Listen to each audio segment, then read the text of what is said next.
Oi, pessoal, boa noite, Daniele. Segunda parte aí do testemunho de vida para vocês. Falar hoje um pouco da minha pré-adolescência e adolescência, né?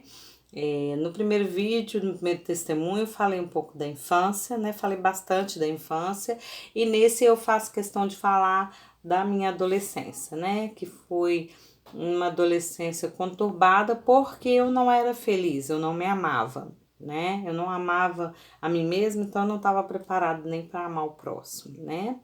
É, eu tinha a sexualidade mais aflorada, né?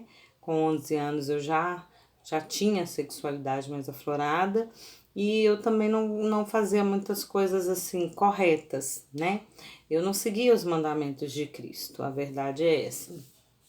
Mesmo que meu avô, minha avó me ensinavam muito, né? Os dois eram bem católicos, levavam a gente na igreja, né? Sempre na paróquia Santa Efigênia dos Militares, em Santa Efigênia, Belo Horizonte, Minas Gerais.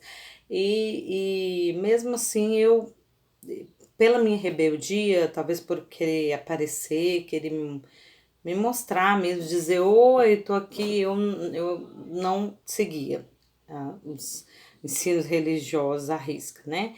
Então, muitas vezes eu fazia algumas coisas meio assim, constrangedoras com minhas primas, até já pedi muito perdão a Deus, a elas também, por ter errado tanto com elas, com amigas, né? Mas eu não era uma adolescente fácil, eu tinha ideias avançadas, eh, me lembro que houve uma época que inaugurou o shopping. E aí inaugurou o shopping, acho que eu tinha uns 11 anos, 12, eu não me lembro direito.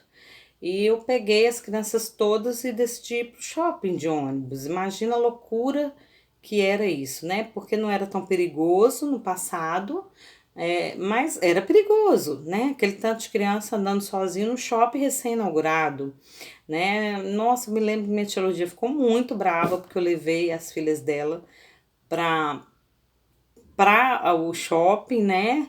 E quando eu voltei, eu tive um castigo assim muito pesado e com toda razão, nada além do possível de castigo, mas era um castigo.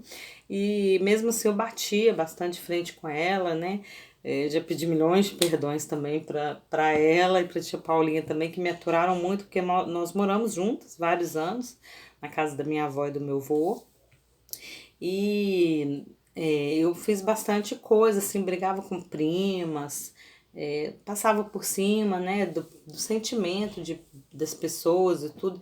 Enfim, não era uma adolescente feliz, não era uma adolescente feliz. E era muito avançada. Eu me lembro também de alguns episódios que eu acho que me marcaram bastante.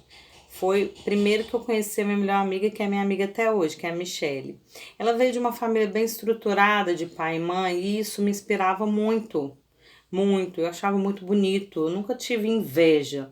Eu me inspirava muito, eu achava muito bonito aquilo. Nossa, que lindo, aquela família toda estruturada, tudo. Um dia eu quero isso pra mim e tal.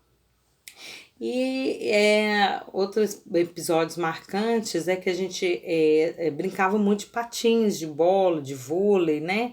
Na rua, a gente ainda podia fazer isso, né? Antigamente. E num desses episódios de que a gente estava na casa de uma das amigas da minha irmã, a melhor amiga dela, a gente subiu para tomar uma água e era muito comum, assim, portão aberto e aqueles homens que têm um interesse, inescrupulosos mesmo, aqueles homens que têm má intenção, eles entravam nos prédios, assim. Muito sorrateiramente, era muito mais, menos na cara do que antigamente, do que hoje, né? Mas tinha. Então ele entrou lá, segurando a parte íntima dele, e aí eu, mais que depressa, falei: põe uma água para ferver. Pusemos a água para ferver e eu joguei nele. Eu lembro que ele saiu correndo. Então eu tinha essa maldade, né, dentro de mim. E muitas dessas histórias que eu conto nos testemunhos, nem minhas tias sabiam, nem minha mãe. Então é muito bom que elas vão ficar sabendo também um pouquinho agora. Um outro episódio também, a gente estava jogando vôlei perto do Colégio Arnaldo. E A gente jogava sempre lá com o pessoal. E aí, numa dessas vezes que a gente foi jogar, eu me lembro que outro homem mal encarado passou lá também de moto várias vezes. E ele ficava olhando. Numa das vezes, ele estava com a parte íntima para fora. Eu mais que depressa, você acha que eu com 12 anos, nossa, você tá aterrorizada? Não, ele passou de moto e eu fui chutei a moto dele. Uma loucura. Pensa pra idade minha, pensa pra época, o que que eu fiz. Hoje eu paro e penso, meu Deus, né? Não era pra ter feito assim, não era pra ter agido assim, mas eu fiz. E assim eu fui seguindo na adolescência. É uma adolescência bem conturbada, né? Muito cheio de peripécias, né? Sempre que quebrava alguma coisa na casa da minha avó, eu me lembro que ela gritava, Daniele! Que provavelmente era eu, né? Eu não tinha paciência com nada, nem comigo mesma. E assim eu fui crescendo, fui sendo criada e me sentindo muito bem, muito mal, mas era o meu jeito de ser. Aí minha mãe resolveu se casar novamente. Então, ela conheceu um parceiro dela, um marido dela, na faculdade de letras, e ali ela ficou com ele bastante tempo, né? Só que eu não aceitei ele no início. Eu tinha muita dificuldade de aceitar ele. Não por ele mesmo, mas porque eu achava que o meu pai tinha que estar com a minha mãe, né? Já que meu pai era vivo. Então eu achava assim, de que dava para consertar esse casamento, né? E na verdade nem sempre dá mais com o alcoolismo, né? Então, minha mãe levou a gente para lua de mel, me lembro que foi uma loucura isso, né? Levar a filha para lua de mel. Mas ela levou a gente para lua de mel e eu fiquei o tempo todo emburrada. Depois eu vou mostrar umas fotos para vocês no livro que eu tô escrevendo. Devo colocar isso, ainda estou analisando como é que vai ser esse livro, porque eu fiz ele voltado, tô fazendo ele voltado pro meu avô, até por isso que eu parei, sabe? Não me sinto às vezes muito digna desse livro tão importante da vida do meu avô, né? E aí eu tenho uma parte que é da minha vida, que são vários testemunhos de vida, como esses que eu tô dando, e até mais a fundo, e um outro lado que é o do meu avô, que é o lado do legado que o meu avô deixou para nós. Então ele tá muito nebuloso para mim. Eu tô tendo a ajuda da minha prima, a Amanda, que é editora, né? Mas assim, eu ainda acho que é uma parte que tem que ser minha. Eu tenho que definir melhor o livro, então por isso que eu dei uma paradinha nele. Mas era uma. Eu era uma adolescente e aí eu ficava com a cara fechada, não aceitava ele, até eu tomar bomba no quarto ano. Matemática, não porque não sabia, mas porque eu não queria estudar, eu queria malandrar mesmo, entendeu? E aí ali ele me ensinou a gostar de matemática. Ele me ensinou que matemática nada mais é do que interpretar o texto do que está sendo pedido e fazer aquilo que está sendo pedido, né? Com números, geometrias e números. E aí eu passei a gostar muito de matemática. Hoje eu não me acho boa administradora do dinheiro, mas eu adoro lidar com dinheiro, com a matemática hoje. Até hoje, e isso eu devo a ele, sabe? A vida inteira devia a ele.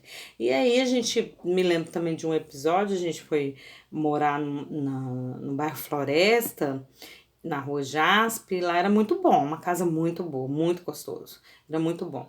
E aí eu me lembro também que eu era mais brava, eu sempre fui muito brava, sempre comprei muita briga da Raquel, com preconceito de mancha, eu sempre me vi tendo que amadurecer mais cedo. Então eu lidava com as coisas com certa maturidade, né, apesar da forma errada. E eu me lembro que a gente veio a morar numa casa e tinha um rapaz que ele não era muito bem-vindo lá em casa, mas ele era meio doente mental. E aí ele queria entrar lá em casa de todo jeito. Nossa, eu segurei a porta, eu, minha mãe, e eu falava assim: Pega a arma lá que nós vamos matar ele." E não tinha arma, não tinha arma, não. Era o meu medo, e o meu medo foi a forma que eu achei de reagir àquela pessoa invasiva, né? E aí que ele saiu, foi embora, então a gente passou muita coisa juntas. Isso porque minha mãe não estava com o marido dela em casa, ele tinha ido morar nos Estados Unidos para nos dar uma vida melhor. Uma coisa que era um sonho meu, que era ir morar nos Estados Unidos, né? Então eu tinha esperança de ir para lá depois, né, com eles. O que não aconteceu porque minha mãe depois veio a separar dele. Mas eu ia muito pro Rio, eu ia toda 3 vezes no ano no Rio, então a gente ia à praia, eu ia muito na casa das minhas primas de lá, cariocas, e assim, a gente foi tendo uma adolescência bacana ali, né? Mas eu não conseguia ainda ser feliz, né? Ali não conseguia ainda me encontrar, né? Bom, essa é a primeira parte que eu falo da pré-adolescência e adolescência, e depois no testemunho parte 3 eu vou voltar falando de novo da adolescência, porque a adolescência foram fatos marcantes, muito importantes na minha vida e que foram a formação do meu caráter, né? E aí minha família faz toda a diferença, né? Eu tinha uma madrinha muito maravilhosa, bem estruturada de vida e tudo, e me ajudou muito também na minha criação. Eu devo muito a todas minhas tias e tios, a minhas primas, meus primos, que me aturaram muito na minha época de chatice mesmo, uma época que eu caminhava sem Cristo, mesmo indo da igreja católica, né? Eu não tinha Cristo dentro de mim nas ações e nas palavras, a verdade é essa. E aí eu volto então para falar dessa parte 3, tá? Aí a gente fala mais. Muito obrigada, viu? Até a próxima. Não deixem de assistir e curtir nosso testemunho, tá bom? Beijos!